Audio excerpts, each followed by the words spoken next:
You already know what time it is. Uh, uh, Welcome to the show where the real stay spinning. Popcorn ready, yeah, the cow will stay winning. From the opening scene to the end credit roll, every frame get love, every story gets told. I'm talking movie reviews, no rush, no hype. If it's fire, we'll say it. If not, we precise. From blockbusters big to the films you miss. If it hit different, yeah, we taking a risk. Just that real time, we have Frankie. Take a seat, front row vision, yeah, we wank it down. Hey everybody, welcome to another episode of Real Time with Frankie. I'm your man Frankie, and I just want to give a big thank you to everybody who is reaching out, who's curious about where I've been. I was just busy in real life, right? Nobody knows what I do for work. I'm currently the supervisor at a nonprofit organization where it is our mission to find second chance work opportunities for people who are returning citizens or anyone involved in the justice system, justice impacted or justice involved. It's a really important job. It's a really important mission. And during the months of April and May, it just got incredibly busy. Couldn't find the time to record for the show. But I'm back. I want to give a big thank you again to everybody who is curious. I know that I'm watched. I know that I'm listened to. I know that I'm looked out for. And it meant a lot to me. All right. So we're going to kick off this episode with a trailer watch. And the trailer watch we're going to be seeing is Supergirl. Hey, I was just touching base to see when you think you might be coming back. You know, I'm just worried that you're not going to find your stride here if you keep going off-world all the time, Kara. I'm worried you're not going to find your people. Yeah, well, that's the thing, Clark. I have no people.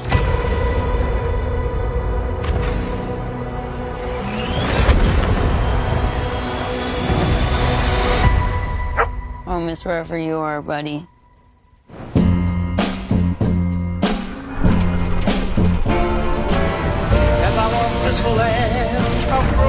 Crypto and I at least had each other. Honestly, I thought we were lucky. But luck, almost by definition, runs out.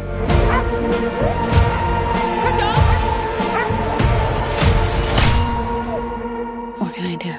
The Brickens carry the antidote on that person. He has 3 days. You cannot give up on me. It's a crime of the Yellow Hills. He murdered my innocent family.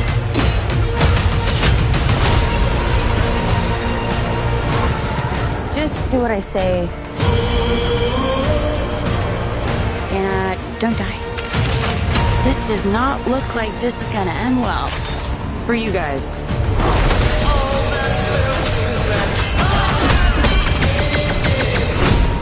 Stop. You're hurting my head.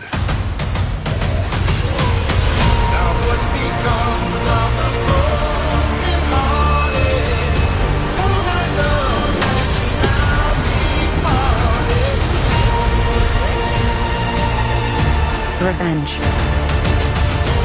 It won't take your pain away.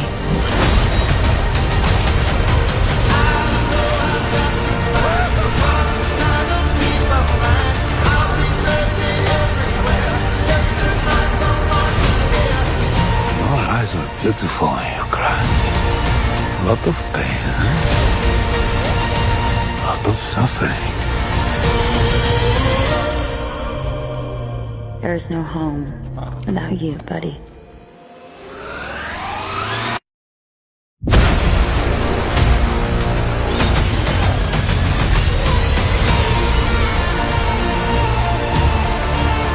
Aren't you the ditz from that dive bar? Funny. That's what I've been calling you. Touche.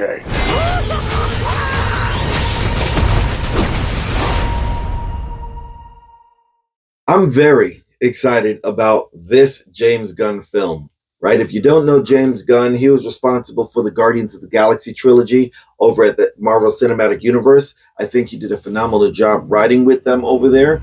And that's honestly what led him over to being the head of DC over at HBO. And so far, it's working out for him as well. He's got great projects already on HBO Max. The Batman was great. The Penguin, I heard, got great reviews. Haven't seen it. yet. And the Superman movie that he did, absolutely wonderful. I thought it was a very good version of Superman, right? There was a very bright, vivid, lively storytelling of a Superman story. And I really enjoyed that from James Gunn. I can't wait to see what he has in store for this Supergirl movie. Millie Alcock is playing Supergirl, and then it looks like a young lady named Eve Ridley is playing a protagonist in the film as well, right? We see in the trailer that she's on a mission to save Crypto, her super dog, after, an encounter with some aliens. Somebody shot the dog, and according to Eve Ridley's character, Crypto has 3 days in order to get an antidote before he dies for good. And I can't wait to watch this movie, right? We know Jason Momoa is playing Lobo, as you can see in the trailer. And what I'm really, really most excited about is seeing this young lady, Millie Alcock, play the lead of this movie, right? I'm going to talk about it later in my director's note segments, but that plays a very, very important, or it holds a very special place in my heart when it comes to cinema, seeing women take on leading roles. And I'll get into it later, but I'm really excited to watch Supergirl, greenlit by James Gunn. I see that the writer is a woman writer as well. Her name is Anna Noguera. Okay? Anna Noguera, written by her, directed by Craig Gillespie. And really excited to see this Supergirl movie. Comes out in theaters June 26th. Go see it. I'm definitely going to watch it. I'm definitely going to give it a review as well. Okay? The next trailer we're going to be watching is coming out of A24 Studios. You know how I feel about them. This movie is called Onslaught. How long has it been here, Celeste? You need to get over your shit, soldier. I like it here. It's safe. Look, I got an emergency meeting. You're up, Mom. No. It's a burrito. Eat a burrito with your hands. Like this. Quiet. Big bite. That's my bro. This is the second time that Black Hawk has gone over us today. They're up to something in the desert north of here. Some kind of secret base or some shit. What you are witnessing here is a human equivalent of a heat-seeking missile. Perfect soldier.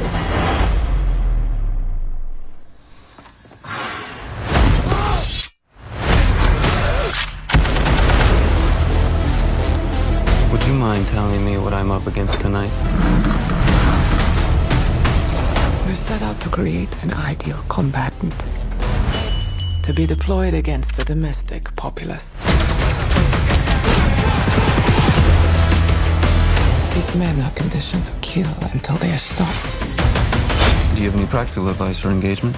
Use your best judgment. Cover our tracks. Don't be afraid. We're your government. Where are you going? Go to your room. Get under the bed. Mama needs to get her guns.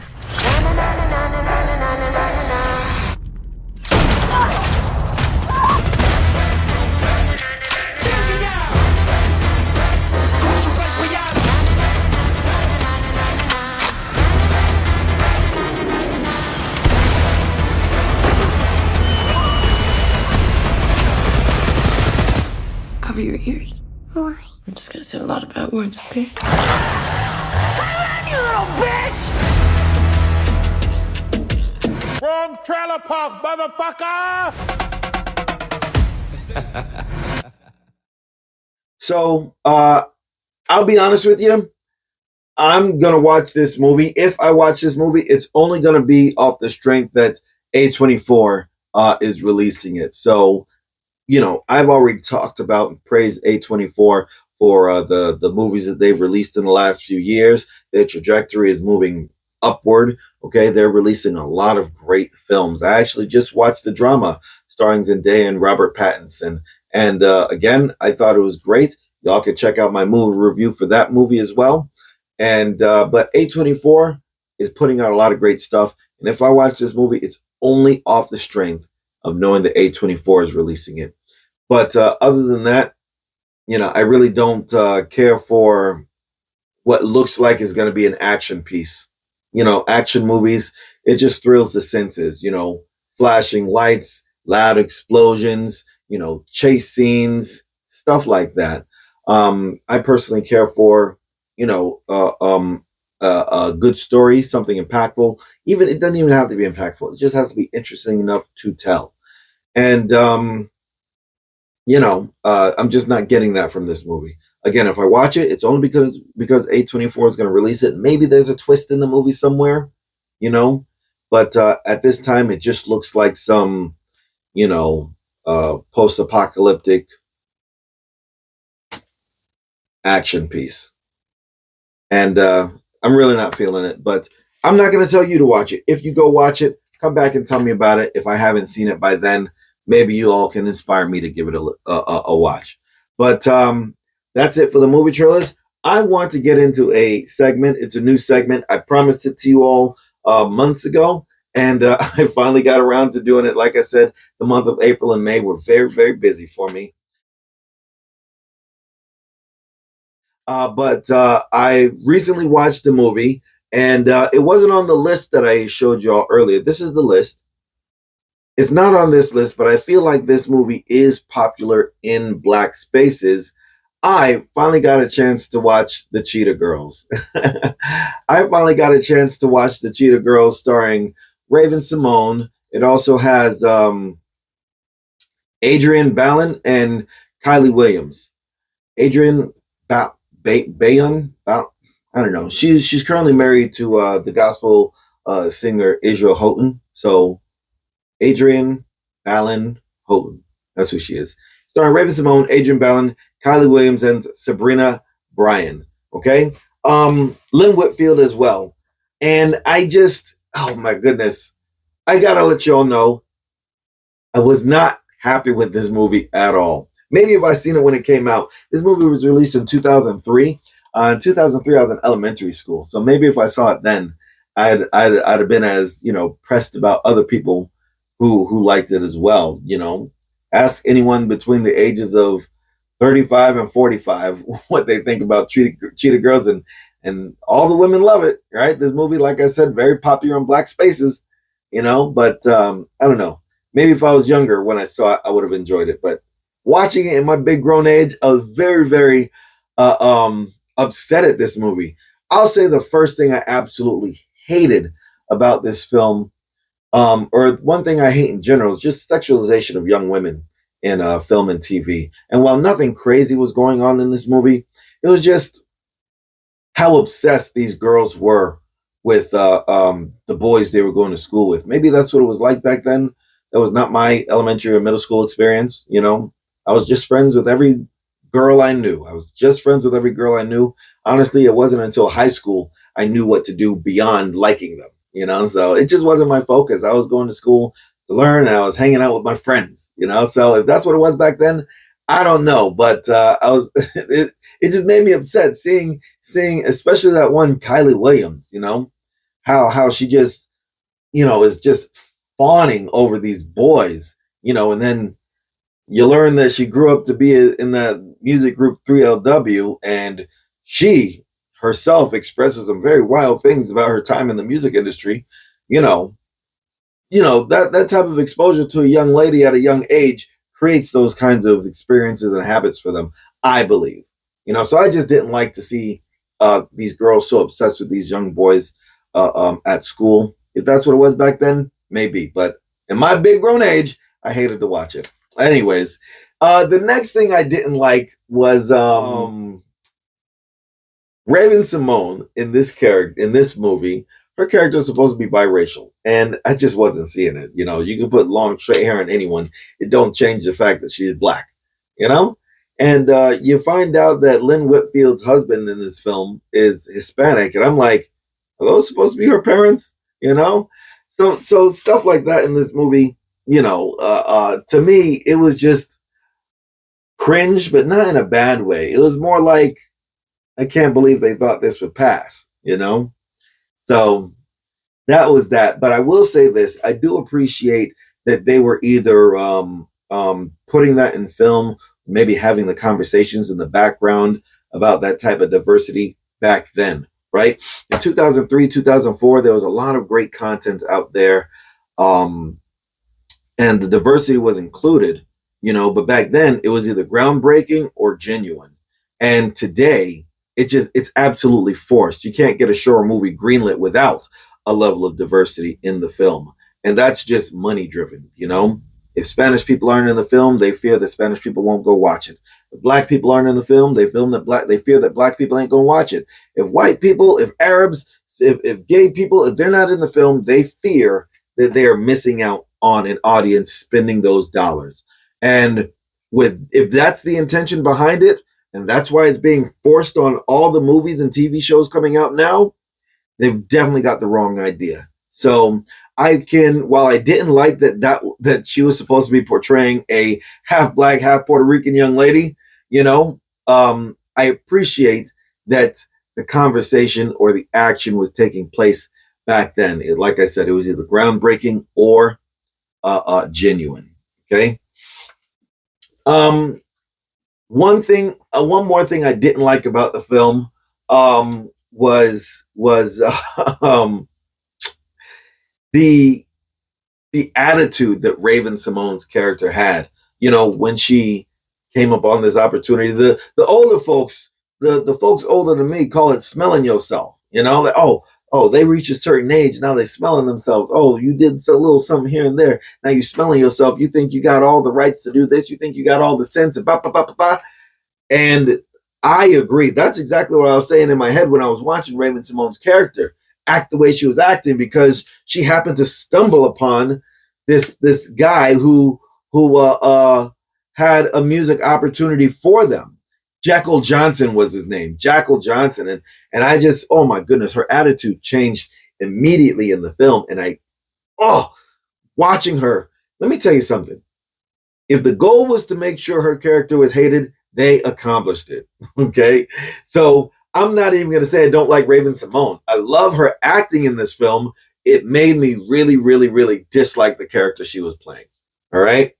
So what blew my mind was this scene where they're supposed to be getting ready for a talent show, and her school teacher named Drinka, played by Sandra Renee Caldwell, right? Her teacher is saying we need to rehearse at this time, rehearse on this time, rehearse at this time, and Raven's character comes in and says, "Oh, I won't make it to the rehearsals." And why not? I have a meeting with Jackal Johnson, and if anyone should know about missed opportunities, it should be you. They can't come back.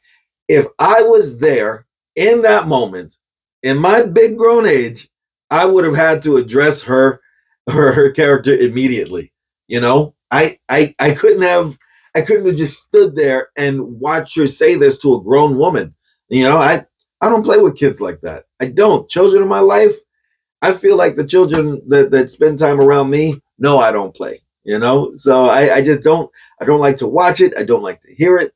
The way children interact with adults, I'm very, very big on that. And if I were there in that moment, I would have had to say something. I couldn't have just sat there and listened to what was being discussed when she said that. So, man. And I'll say this, the final scene, and I guess, let me tell you something. I'm going to say this first.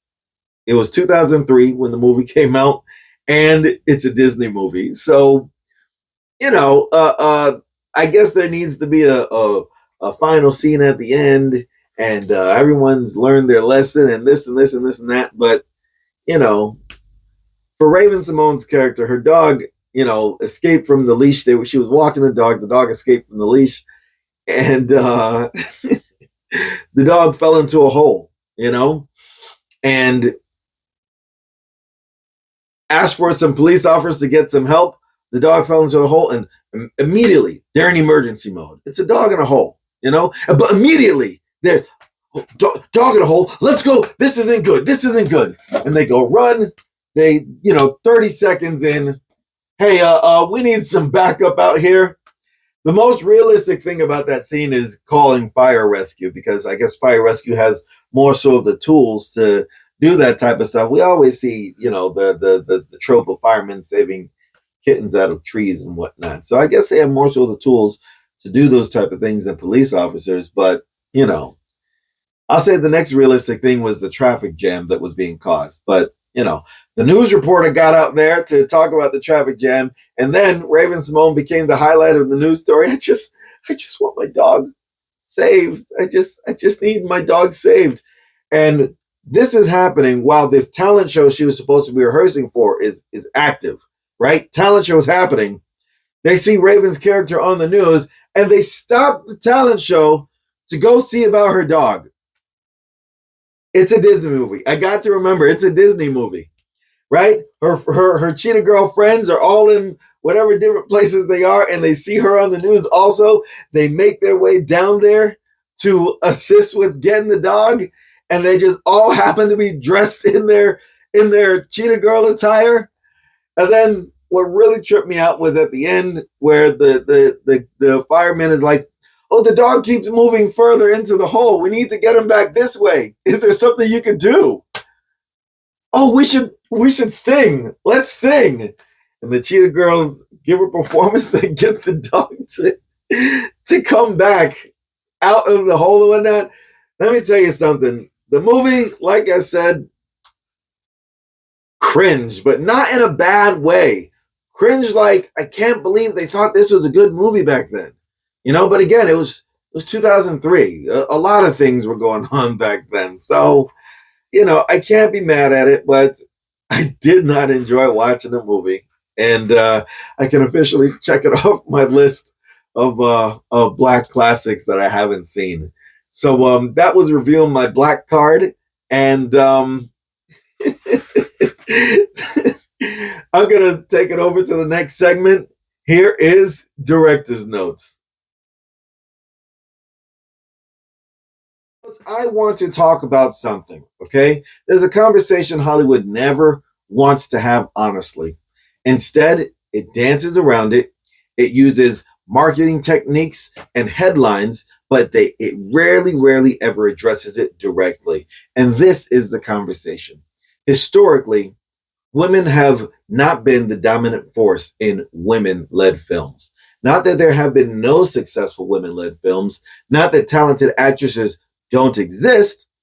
That's not the point. The point is simple. Historically, women aren't trusted to carry a movie.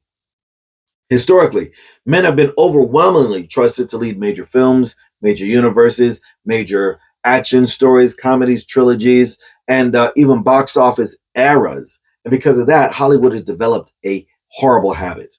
Okay, instead of learning how to write stronger women-led films, they learn how to pretend to invest in and write women-led films. That's my issue. Okay, because when Hollywood says we're giving women the lead now, what it often means is we'll put her name on a poster, right? But still build the movie that heavily depends on a man. That's not giving her the lead. That's just branding. I have the perfect example for this, right? Wonder Woman. It was a huge cultural release, a major moment, right? A symbolic victory for women-led superhero films. So much that they made Wonder Woman an official member of the United Nations. Anybody else remember that? But if you really watch the structure of the movie, for a film called Wonder Woman, Chris Pine is deeply infused to almost the entire experience. The film opens with him crash landing into Wonder Woman's world, and she basically follows him back to Earth to help him complete his mission. He's there throughout the entire journey. He anchors many scenes in the film, leading him to be on screen for 2 hours and 20 minutes of a 2 hour and 30-minute film. Again, no issue with his performance. My issue is with the writers on this one. And my question is always this. Why does a film where the female is titled as the lead, and in this case, actually named after the female icon, why does it still feel the need to heavily center a male presence? Why can't the movie simply trust her enough to stand there alone? And this is where Hollywood reveals itself, because it truly trusts a male lead, right? It doesn't dilute the lead story by constantly checking in with someone else. It lets the man own the frame. But when it comes to women, Hollywood often acts nervous, okay? And it wants to credit it wants the credit of a women-led film, but not the full commitment of one. And that nervousness shows up in the writing. Now, we just talked about Wonder Woman. I would like to compare that film to Iron Man. Robert Downey Jr. is unquestionably the lead of that movie. Gwyneth Paltrow, who plays Pepper Potts, she is important, she is memorable, and she is recurring in the entire franchise inside the entire MCU. But nobody is confused about whose story Iron Man belongs to. It's his movie and it's his journey. Okay? Across 7 films where Gwyneth Paltrow appears, she is seen for still less than 1 hour playing Pepper Potts. And in Iron Man 1, she had 22 minutes, which means that's less than 38 minutes of Gwyneth Paltrow appearing on screen for another 6 films. Honestly, that's how it's supposed to work. But too often with women-led films, Hollywood tries to sell one thing publicly while building another thing privately. Because and the disconnect that's happening, it matters. Because audiences can feel when a studio doesn't fully believe in its own premise. And if the studio doesn't believe, why should the audience? Now let's be honest about another layer of this. Historically, many women-led films haven't reached the same consistency, longevity, or franchise dominance as male-led films. Now, there are a few strong ones, but I'm speaking historically. And rather than studying why some of these women-led films break through, Hollywood often looks for shortcuts. Instead of writing stronger scripts, they use symbolism. Instead of better characters, they use optics. But audiences are smarter than that. Hollywood needs to ask why people buy tickets. They buy tickets because a film looks good, because the lead feels compelling, because the story feels worth 2 hours of their life. That applies to men and women. So if Hollywood wants women-led films to thrive consistently, the answer isn't slogan, it's craft.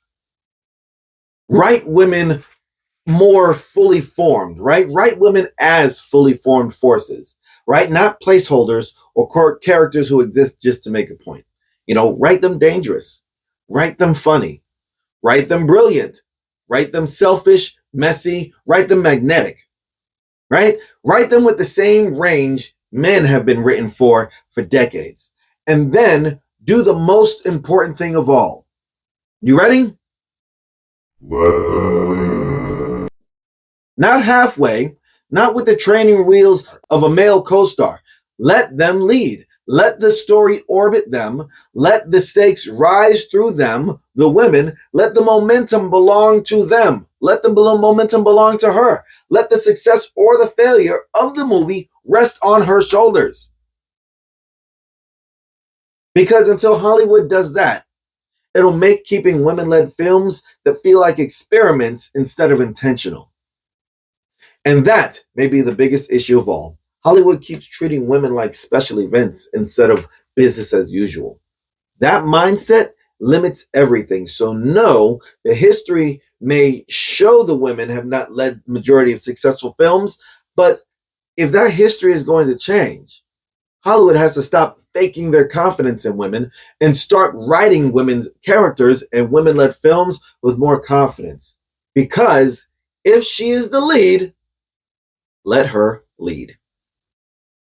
I just want to wrap up with I'm really excited for the Supergirl movie that James Gunn is putting out there. I really hope that it does stand true to the title of the film, that it's a Supergirl movie. Okay? Really, really hopeful for that.